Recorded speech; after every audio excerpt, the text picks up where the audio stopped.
Hello guys, আমি আজকে এক খাঁচি ডিম কিনে নিয়ে আইছি।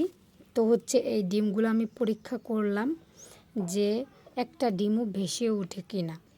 আর দেখেন কত সুন্দর, প্রত্যেকটা ডিমই কিন্তু ভালো, ভেসে ওঠে নাই, তার মানে ডিমগুলা ভালো। আর যদি দেখেন বালতি ভরা পানির মধ্যে একটা একটা করে ডিম ছাড়েন, যেগুলা ডিম ভালো না সেগুলো একলাই ভেসে উঠবে, তাহলেই বুঝতে পারবেন ডিম পচা রয়েছে ভিতরে। বুঝতে পারছেন? আর যখন খাইতে খাইতে শেষ হবে তখন গিয়ে দেখবেন পচা, তখন কিন্তু এটা আপনার দোষ, দোকানদারের না। এখন যদি 5টা ভেসে উঠতো, 5টাই নিয়ে ফেরত দিয়ে আসতাম, কোনো প্রবলেম হইতো না।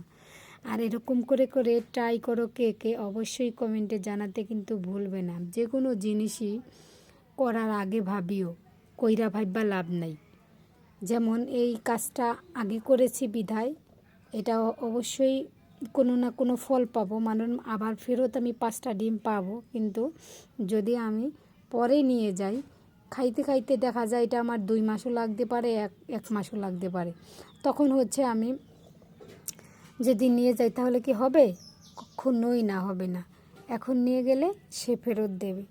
তো যে কোনো কাজই ঠান্ডা মাথায় সুন্দর মতো যদি সময় মতো করতে পারো, কাজে লাগাতে পারো বুদ্ধিকে, তাহলে অবশ্যই সেখানে জয় করতে পারবে সব কিছু। এটা সব ক্ষেত্রেই বুঝে নিবে।